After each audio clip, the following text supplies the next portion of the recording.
ओम श्री विष्णुवे नमः। जय श्री कृष्ण मित्रों, राधे राधे। आज की वीडियो में माघ महात्म्य के 18वें अध्याय की कथा का श्रवण करने जा रहे हैं।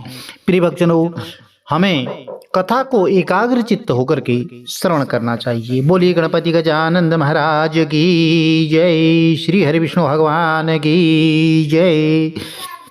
18वें अध्याय में गंधर्व कन्याओं का विरह, इसके बारे में संपूर्ण कथा श्रवण करेंगे। एक बार वशिष्ठ जी बोले कि मैंने दत्तात्रेय जी का कहा हुआ माघ महात्म्य कहा। अब मैं माघ महीने के स्नान से उत्पन्न फल की जो सब यज्ञों में उत्तम, सब दानों का फल देने वाला और सब व्रत और तप के समान है, कहता हूँ। हे दिलीप, माघ स्नान से मनुष्य पवित्र होकर के दोनों पितृ और मातृकुल के पितरों सहित स्वेच्छाचारी, उत्तम, सुंदर और विमानों पर चढ़कर स्वर्ग को जाते हैं। जो माघ मास में नदी में अरुणोदय में प्रातःकाल स्नान करता है, वह पिता तथा माता के वंश के साथ मनुष्यों का उद्धार करता है, कुलों का उद्धार करता है और सुंदर माला लेकर के स्वर्ग को जाता है। सदैव के पापी, दुराचारी और कुमारी मनुष्य भी माघ स्नान और हरि का पूजन करने से पाप के बड़े समुदाय से निर्मुक्त होकर के भगवान के समान शरीर वाले हो जाते हैं। झूठे माता पिता से दूषित, बिना आश्रय के, अपने आश्रय के विधर्मी तथा पाखंडी मनुष्य भी प्रयाग में माघ महीने में 3 दिन स्नान करने से सज्जनों की गति प्राप्त करते हैं।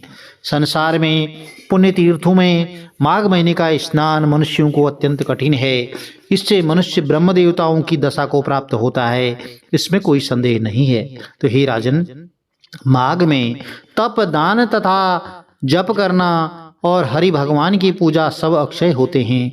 माघ स्नान से अन्नदान करने वाला स्वर्ग में अमृत पान करता है, स्वर्ण दान करने वाला इंद्र के पास जाता है, दीपक, अग्नि और वस्त्र दान करने वाला मनुष्य कांति युक्त होकर के सूर्य लोक में निवास करता है।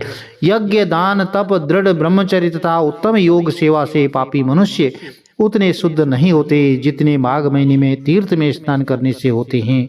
माघ मास में स्नान करके जो हरि भगवान की पूजा करते हैं वे स्वर्ग से लौटकर राजा होते हैं तथा दिव्य स्वरूपवान, भाग्यवान, मधुर बोलने वाले, धर्म युक्त, बड़े धनी और 100 वर्ष की आयु वाले होते हैं। शरीर, वाणी और मन से जाने या बिना जाने हुए सभी प्रकार के किसी उत्तम तीर्थ में माघ स्नान में स्नान करने से माघ के महीने में शीघ्र ही नष्ट हो जाता है। पापी लोगों के आलस्य से भी कभी माघ माह में स्नान करने से उनके पाप विलीन हो जाते हैं। गंधर्व की कन्या पुराने समय में राजा के शाप से, पाप से फल भोगती हुई लोमस ऋषि के वचन से माघ मास में स्नान कर पाप से छूट गई। यह आश्चर्य है। तो राजा दिलीप ने यह सुनकर के गुरु चरण कमल पर प्रणाम करके बड़ी श्रद्धा से, विनीत प्रेम से पूछा कि हे भगवान, कन्याओं को कहाँ से शाप मिला? ये कन्या किसकी थी? उनके क्या नाम थे और उनकी क्या उम्र थी? किस प्रकार वे लोमस ऋषि के वाक्य से, पिशाची शाप से अलग हुई? उन्होंने माघ महीने में कहाँ स्नान किया और कितनी संख्या में थी? तो वशिष्ठ जी ने कहा, हे उत्तम राजा, इस धर्मपूर्ण और संतान की पैदा करने वाली अपूर्व कथा को सुनो। सुख संगीति नाम के गंधर्व की कथा विमोहिनी थी। सुशील की कन्या सुशीला, स्वरवेदी की कन्या सुस्वरा, चंद्रकांत की कन्या सुतारा, सुप्रभि की कन्या चंद्रिका थी। तो हे राजन, ये सुंदर नाम इन अप्सराओं के थे। ये 5 कन्या सब वैसे में नित्य भोग करने वाली स्त्रियों के सदृश सदैव शोभायमान रहती थी। चंद्रमा के समान बड़ी स्वच्छ, चंद्रमा के अमृत सदृश रस युक्त थी। नयनों को प्रसन्न करने वाली, अत्यंत ललित, बड़ी सुंदर, ऊंचे पयोधर वाली पद्मिनी कमलिनी के समान थी। यौवन में नवीन लता के समान थी। स्वर्ण के समान गोरे रंग की, सोने की सी चमकती हुई और सोने के अलंकार, चंपाकली तथा स्वर्ण समान सुनहरी वस्त्र धारण किए हुई थी। स्वरभंगी हाव भाव से मूर्छना, तान, गान, विनोद और बांसुरी तथा वीणा बजाने में, मृदंगनाद, लास्य आदि कलाओं में निपुण थी। सुंदर क्रीड़ा से प्रसन्न करती थी। माता पिता से लाडली यह एक बार कुबेर के स्नान में घूम रही थी। आश्चर्य से एक बार 5 मिलकर माघ महीने में एक जंगल से दूसरे जंगल में मंदार के फूल तोड़ती हुई गौरी की पूजा के लिए सुंदर जल वाले सरोवर पर गई। कमलों को लेकर के स्वच्छ स्फटिक युक्त सरोवर में स्नान कर वस्त्र पहने मौन धारण किए हुए उस स्नान के सुनहरी बालों से उन्होंने उमा की मूर्ति बना करके चंदन कपूर रोली और सुंदर कमलों से इस मूर्ति का भक्ति से पूजन करके ताल दे करके नृत्य करने लगी। जब यह कन्या मधुर स्वर में गा रही थी तब नृत्य करने में लीन थी। उसी समय उत्तम तीर्थ अच्छोद में वेद निधि मुनि के पुत्र अग्निप ऋषि स्नान करने लगे। यह युवा ऋषि सुंदर मुख वाले, कमल नेत्र, विशाल छाली और सुंदर भुजाओं वाला, श्याम शोभा वाला, शिखा सहित वह ब्रह्मचारी दंड धनुष के लिए कामदेव के समान शोभायमान था। वह मृग चर्म ओढ़े, सुंदर यज्ञोपवीत धारण किए, कमर में स्वर्ण की सी मूंज की करधनी पहने था। उस ब्राह्मण को वहां सरोवर के तट पर देख करके वे कन्या बड़ी मुग्ध हो गई और आपस में कहने लगी कि हमारे नेत्रों का अतिथि कौन है। नृत्य गान त्याग करके वे सब इसको देख करके काम से वशीभूत हो गई। ये पांचों मोहित कन्याएं देखो देखो इस प्रकार कहकर उस उत्तम ब्राह्मण के चित्त में काम क्रीड़ा उत्पन्न करने लगी और यह अप्सराएं विचार करने लगी कि क्या यह कामदेव है या अश्विनी कुमार हैं या कोई गंधर्व है या किन्नर है अथवा सिद्ध है या किसी ऋषि का पुत्र है या कोई श्रेष्ठ मनुष्य है या कोई भी क्यों न हो, ब्रह्मा ने इसको हम लोगों के लिए ही बनाया है। गौरी, हम कुमारियों के लिए श्रेष्ठ वर लाई हैं। हे नृप वर, पांचों कन्या आपस में कहकर रही थी कि यह तुमसे वर्ण किया गया और मुझसे वर्ण किया गया, जैसे तुमसे वर्ण किया गया वैसे ही मुझसे वर्ण किया गया। तो वहां पर इनके वचन को सुनकर के मध्याह्न की विधि करके वह उस ब्रह्मचारी ने मन में सोचा कि यहाँ तो बड़ी बाधा हो गई।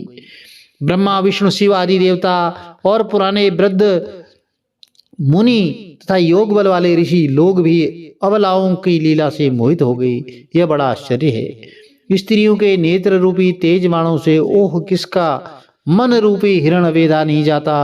जब तक नीति बुद्धि पाप से भय, बहुत दृढ़ चित्तता, कुल की गिनती, तप की गंभीरता रहती है, तब तक मनुष्य यम विधि का पालन कर सकते हैं। और जब तक स्त्रियों के नेत्र रूपी बाणों से काम मुक्त मनुष्य शीघ्र वेदा नहीं जाता, विलासी मनुष्य के मन की को स्त्रियां सुंदर लीला से मुग्ध और उन्मत्त करें। परंतु मुझे क्यों? किस प्रकार के गुणों से धर्म की श्रेष्ठ रक्षा हो सकती है? स्त्रियों के मांस, रक्त, मलमूत्र से बने घिनौने अशुद्ध शरीर में कामी लोग सुंदरता की कल्पना करके मूढ़ चित्त वाले रमण करें तो श्रेष्ठ है। महात्माओं का कहना है कि स्त्रियों के पास रहना कष्टकारक है, इसलिए ये जब तक पास नहीं आती मैं घर जाता हूँ, और जब तक ये वीरांगना उसके समीप नहीं आई उसके पहले ही वह विप्र वैष्णव प्रभाव से अंतर ध्यान हो गया। हे राजन, इस ऋषि पुत्र के जाने पर ये कन्या कातर नेत्रों से शून्य दसों दिशाओं में देखने लगी और कहने लगी, यह कोई जादूगर या मायावी है जो देखते देखते विलीन हो गया। तब इन सभी का हृदय विरह की अग्नि से पूर्ण हो गया। हे कांत, जादू की माया छोड़ करके अपना दर्शन दो। हे अभाग्य, क्या ब्रह्मा ने हम लोगों को बड़ा कष्ट देने के लिए ही तुम्हारी रचना की है? क्या तुम दया रहित हो जो हम पर तुम्हारी रुचि नहीं है? तुम धूर्त हो या हमारे मन को चुराते हो? हम पर विश्वास नहीं करते या हमारी परीक्षा लेते हो? क्या तुम नाचने में चतुर हो या माया में निपुण? क्या किसी के चित्त में घुस करके उसमें से निकलना नहीं जानती? क्या हम बिना अपराधियों पर क्रोध करते हो? दया दूसरों को धोखा देने से किसी को दुख होने को तुम नहीं जानते? हे हृदयेश्वर, तुम्हारे दर्श बिना हम न जीवेंगी, फिर से तुम्हारे दर्शन की आशा में हम जी रहे हैं।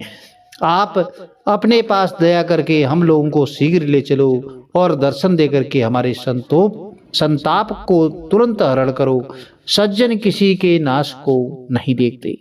तो प्रिय भक्तजनों, यह आज 18वें अध्याय की कथा आपने श्रवण की। यदि कथा आपको अच्छी लगी तो चैनल को लाइक कीजिए, शेयर कीजिए, सब्सक्राइब कीजिए, साथ में बेल आइकन अवश्य प्रेस कर दीजिए, जिससे कि आने वाली वीडियोज की नोटिफिकेशन आपको ठीक समय पर मिल सके।